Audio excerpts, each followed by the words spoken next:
Assalamualaikum warahmatullahi wabarakatuh. Bismillahirrahmanirrahim. Wassalatu wassalamu ala rasulillah wa ala alihi wa sahbihi wa mawala wa la hawla wa la quwwata illa billah. Allahumma salli ala sayyidina Muhammad wa ala ali sayyidina Muhammad.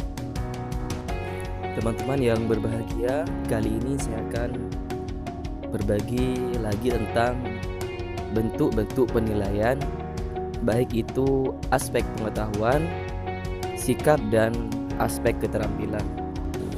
Ada juga yang mengatakan bahwa ini merupakan penilaian autentik. Ketiga hal ini yaitu pengetahuan, sikap, dan keterampilan. Baiklah, saya jabarkan satu persatu tentang bentuk-bentuk penilaian ini. Yang pertama yaitu penilaian pengetahuan. Dalam penilaian pengetahuan ini ada 3 bentuk. Yang pertama, tes tertulis. Yang kedua, tes lisan. Dan yang ketiga, yaitu penugasan. Dari ketiga bentuk tes ini teman-teman, maka seorang guru kemudian dapat mengetahui kemampuan peserta didik dalam aspek pengetahuan. Pertama, tes tertulis. Tes tertulis ini terdiri dari pilihan ganda atau dikenal dengan multiple choice, baik itu ABC atau ABCD atau juga ABCDE. Dan dari multiple choice ini atau pilihan ganda, maka seorang murid kemudian dituntut untuk memilih jawaban yang paling benar. Dan juga dari pilihan ini ada beberapa pengecoh atau distractor. Hal ini bertujuan untuk meningkatkan daya nalar atau analisis peserta didik untuk melihat mana jawaban yang paling benar sebelum mereka memastikan jawabannya. Kemudian yang kedua yaitu benar salah. Jadi seorang guru atau tenaga pendidik memberikan sebuah pernyataan tertulis yang kemudian seorang siswa itu memilih apakah pernyataan itu benar ataukah pernyataan itu salah.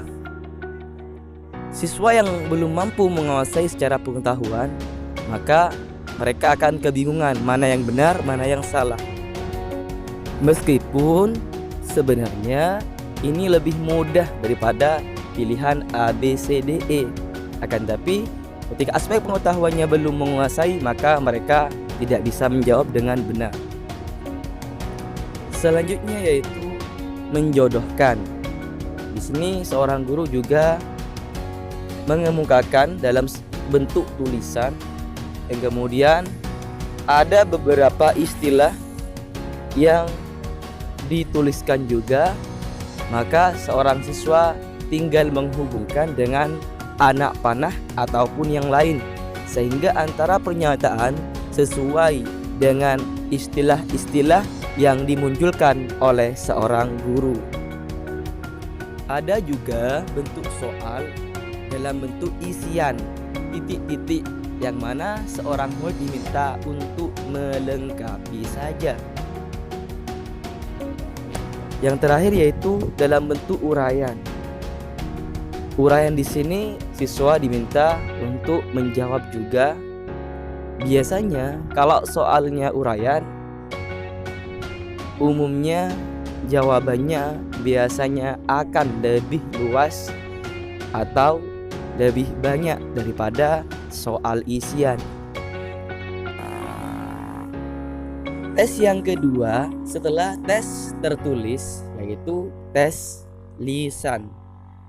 Terdiri dari perintah yang berbentuk verbal dari seorang guru kepada muridnya. Yang kedua yaitu dalam bentuk kuis.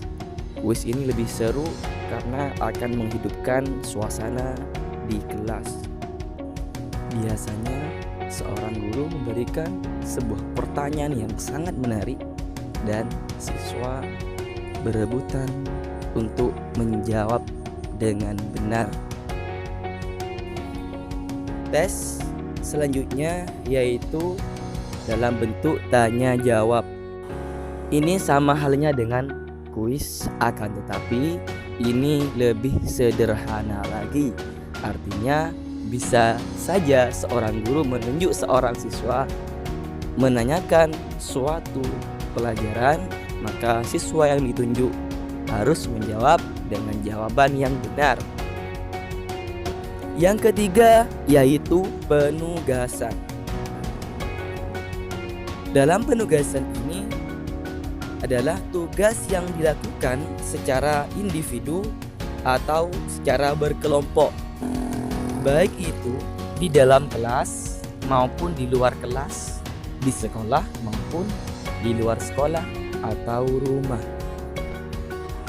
Tujuan dari penugasan yaitu untuk memanggil kembali pengetahuan siswa yang telah dimilikinya selama menempuh pelajaran. Selain itu juga yaitu untuk merangsang kemampuan siswa agar lebih baik lagi, baik secara penalaran maupun dalam segi lainnya. Kalau di sekolah namanya tugas sekolah, kalau di rumah namanya PR atau pekerjaan rumah yang harus dilakukan di rumahnya masing-masing. Kita beralih pada penilaian sikap. Penilaian sikap itu ada dua macam. Yang pertama utama, yang kedua adalah penunjang. Untuk yang utama ada observasi guru kelas, yang kedua observasi guru mata pelajaran, yaitu mata pelajaran agama dan PJOK. Untuk observasi guru kelas ini, mereka para tenaga pendidik bisa mengobservasi pada saat jam pelajaran dan juga pada saat di luar jam pelajaran.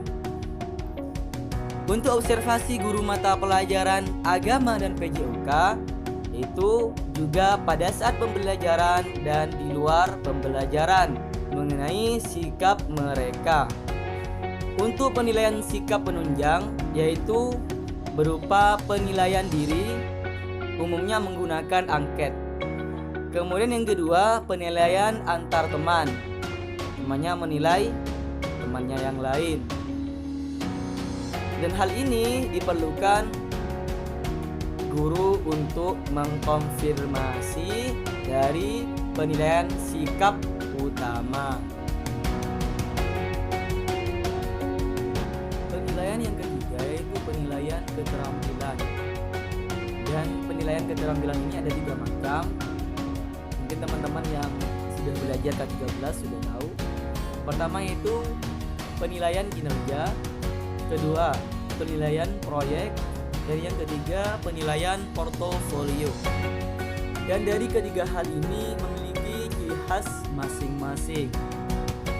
Baiklah, kita mulai dari yang pertama teman-teman. Yang pertama itu penilaian kinerja. Penilaian ini untuk mengukur capaian pembelajaran berupa keterampilan proses. Jadi lebih ditekankan kepada keterampilan proses yang diawasi oleh guru atau hasil. Jadi guru di sini melihat secara langsung keterampilan dari anak-anak itu sendiri. Dari itu kemudian menggunakan presentasi dan sebagainya. Selanjutnya penilaian proyek. Apa itu penilaian proyek?